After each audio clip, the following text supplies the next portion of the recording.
So today we'll talk about Jean-Paul Sartre, or in French we say it's Sartre.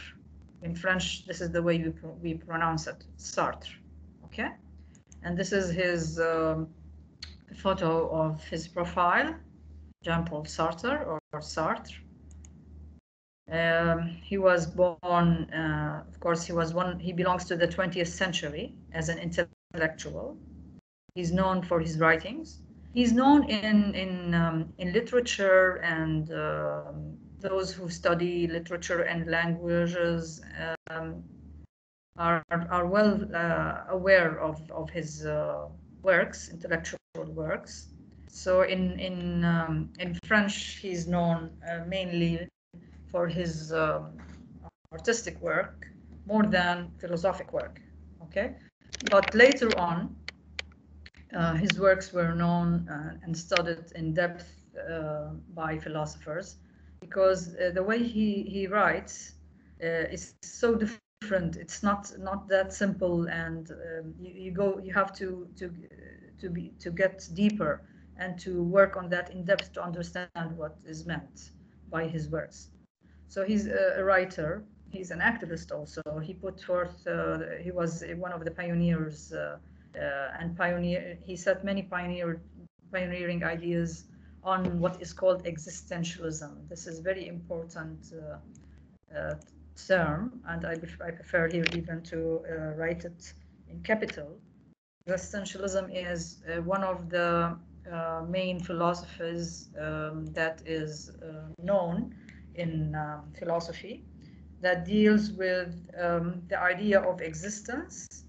You remember at the beginning of this semester, when we talked about different ideologies and different forms and branches of philosophy, and then we talked about the main topics that are discussed by philosophy.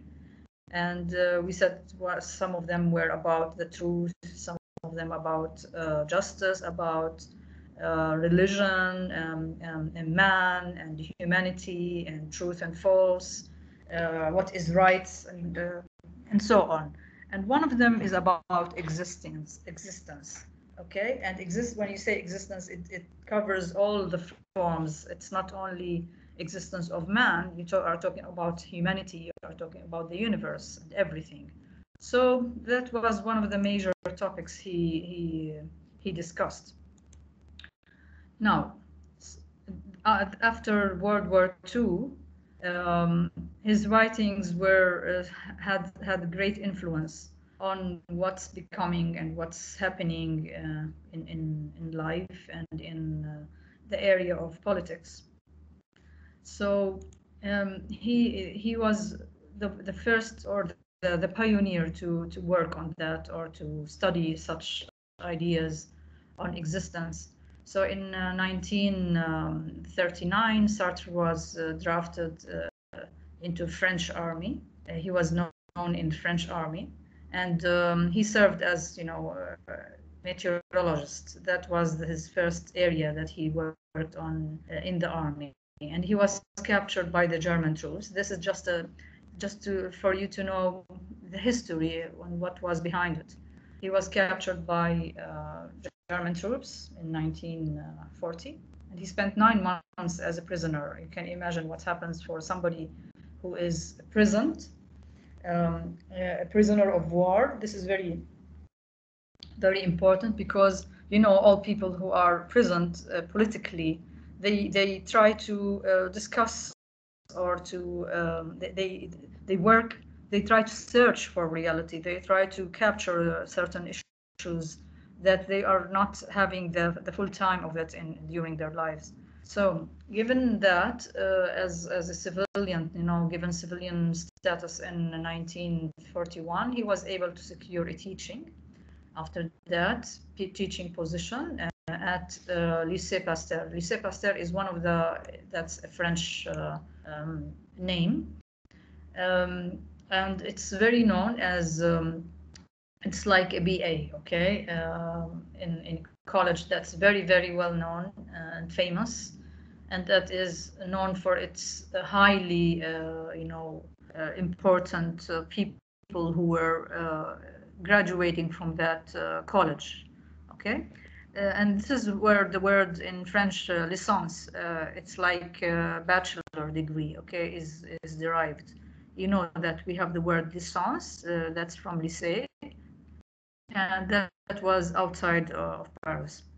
Now, upon returning to the city, Sartre participated in many writings as part of different teams, and he was the writer in the what's called the founding of the a group called Socialists.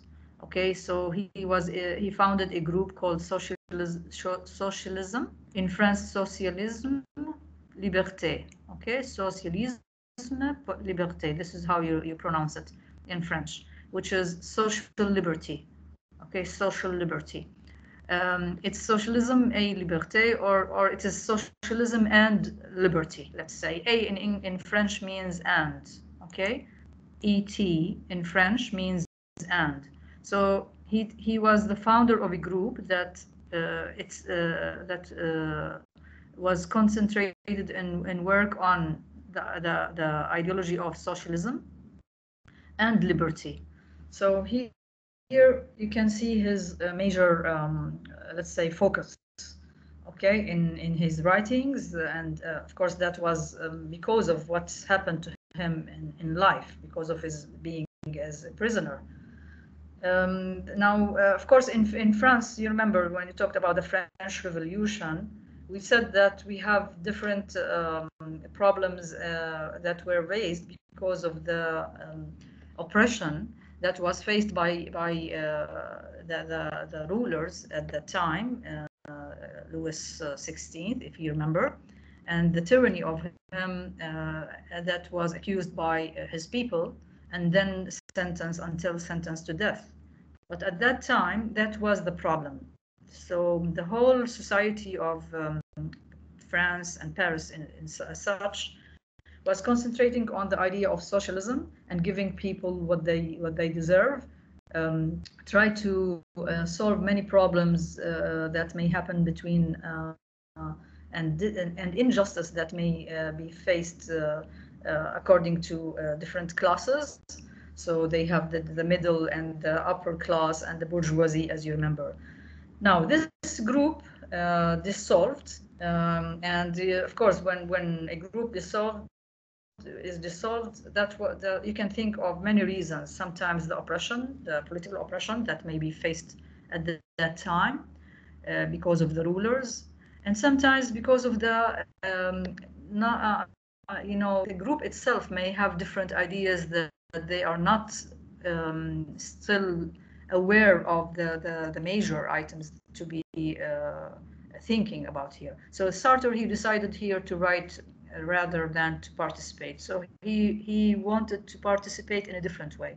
Instead of participating politically and as an army, he thought that it's better for him to participate in active resistance, and that would be through publishing or writing his writings, okay, which is very well known in philosophy as an existentialist work.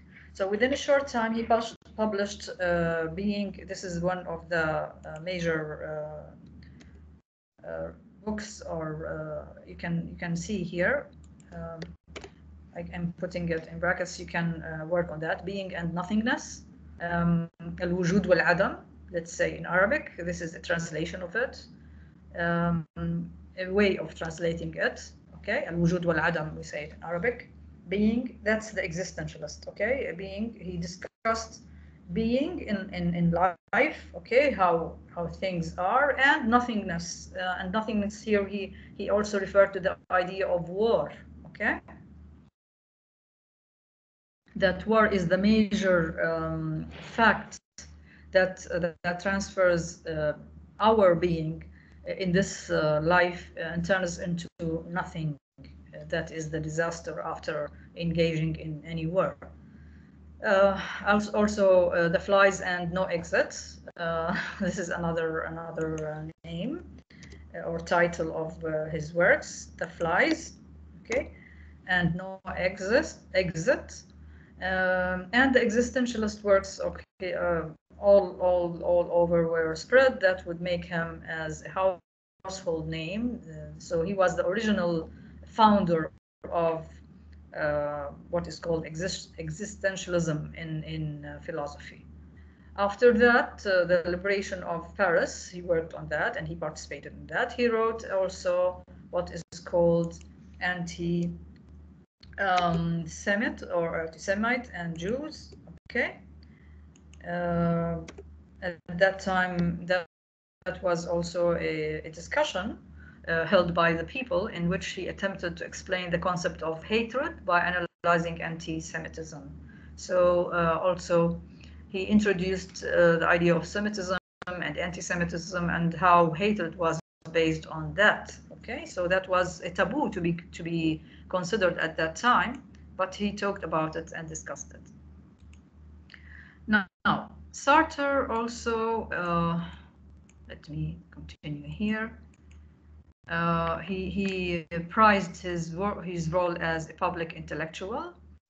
So at that time, many people were writing, but he was considered the major public intellectual because he was engaged in the army before, and then he was present, and then he refers back to his writings, and he tackled very important issues such as existence and the idea of hatred and problems caused by that. Now, after World War II, he emerged as a politically engaged activist, and he was an outspoken opponent of French rule in Algeria also. And this gives you an idea how he was against tyranny in all forms. So he was not very biased to French rulers and the regime at the time. On the opposite, he was with the people, defending liberty and freedom, whatever it is. Okay. So he talked also about the rule in Algeria, and he said that French rule is illegal and that cannot continue this way. So he made a lot of it was a real issue at that time. He embraced Marxism also, because every socialist, that the relation between socialism and Marxism, every Marxist is socialist, but not every socialist is a Marxist for sure. But as for him, he was not only a socialist, he also thought about Marxism and believed in certain ideas and believed in Marxism. He visited Cuba, and he was affected by the meeting with Fidel Castro, Che Guevara, and he opposed the Vietnamese war, or the Vietnam War. And of course, he was against all wars in general, okay, because of the idea of existentialism, and he wanted to face war, he is an anti-war, let's say, agent in his writings, and he participated in what is called a tribunal that was intended to expose U.S. Army or U.S. regime in what is called war crimes in 1967. So he was one of the people who defended our case, the Palestinian also. And Sartre also continued to write his writings in that area. His major publication after 1955 was, this is very important, is what is called the Critique de la Raison Dialectique. In French, that's the name, okay? Let me here highlight it. In French, Critique de la Raison, critique is critic in English. De la raison is reason. Raison in French is reason, okay? And dialectique, dialectical. So, what is it? It's a kind of criticism to what we consider as reason, Okay, and reason, this is a word that you know, that talks about mind and maturity and wisdom. Okay, but he talked about it in according to what is called dialectic. Now, what is dialectic? Dialectic is a term that is used in philosophy. It's not only in English, and it's also originally based in French. If you want to search for this word, you will find that it is very known in philosophy. When you talk about let's say everything that is related to discussion, to dialogue, okay, and when you discuss, for example, socialism, when you discuss Marxism, and another one who's called Hegel, another philosopher that we'll talk about later. He was well known about this dialectical way of reasoning. And if you remember this term, dialectic, it was given by one of the philosophers in Greek literature and Western and Greek philosophy, if you remember, who talked about dialectic and the method of arguing until you reach the right, okay, what is called right, okay, or الحقيقة, okay. So المنهج الجدلي, you call it in Arabic. And the most people who used this dialogue or this reasoning and this dialectical form were Marxist and socialist, more than the liberal. So it is, in a way, let me redefine it. It's according to the German philosopher, also one of the German philosophers who's called Walter Kaufmann, Fichte, he's called Fichte. He introduced it into German philosophy. He considered it in three, let's say, basic steps. First, he said that it is related to, in Greek, the word dialectic is related to the word dialogue. And the dialectic method is a base of discourse between two or more people who hold different points of views, okay? And it's about subject that they focus on, and they wish to establish the truth out of that argument through reasoning, okay? So through reasoning as a method of argumentation.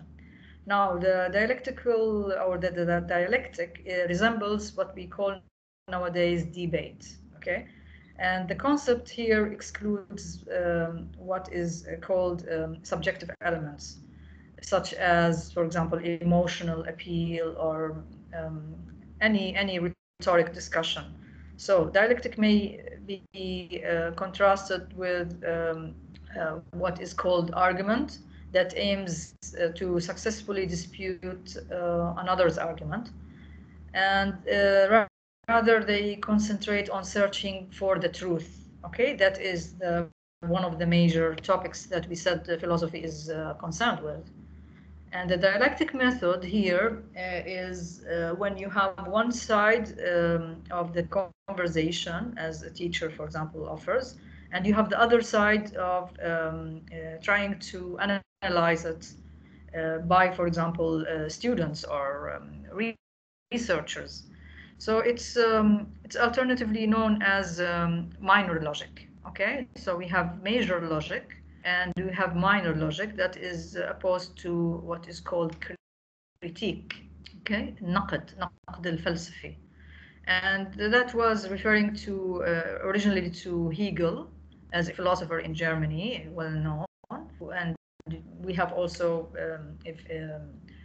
a study or a term of philosophy that is called the Hegelianism, المبدأ الهيجلي. Okay, and the word dialectic here has specialized in meaning of contradiction. So if you say dialect, so your mind goes to the word contradiction.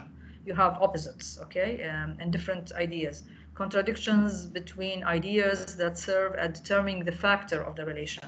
So, and that was produced mainly by Marx. This is why we said he embraced Marxism, okay, in this idea that dialectical materialism, that was a theory set by Karl Marx, as you know, and then Friedrich Engels came and adapted Hegelian dialectical aspect in his argument, and that was known as materialism, الفلسفة المادية. Now then, dialectic tends to imply a process of evolution. So it does not naturally fit within the formal logic. It was called logic and dialectic. And the process itself was marked in the Hegelian era or time. And after that, different philosophers accepted or grasped this idea. And Sartre was one of them in France, okay? And he has written this very famous book, or thesis, you can say, that was called Critique de la Raison, Dialectic, or Critique of Dialectical Reason. That appeared in 1960. That was a real great issue. That's it. So that was a very brief idea about Jean-Paul Sartre. Of course, if you want to have a greater idea about him, of course we'll go back to, you can see different videos about let me pause this, sorry. You can see here, if you can write Sartre, okay. Okay, this is the briefing about Sartre and the way this is his philosophies. You can have here many videos talking about existentialism.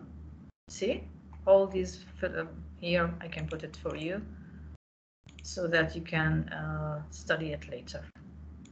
Let me now pause and listen to your questions if you have. I'll upload it for you.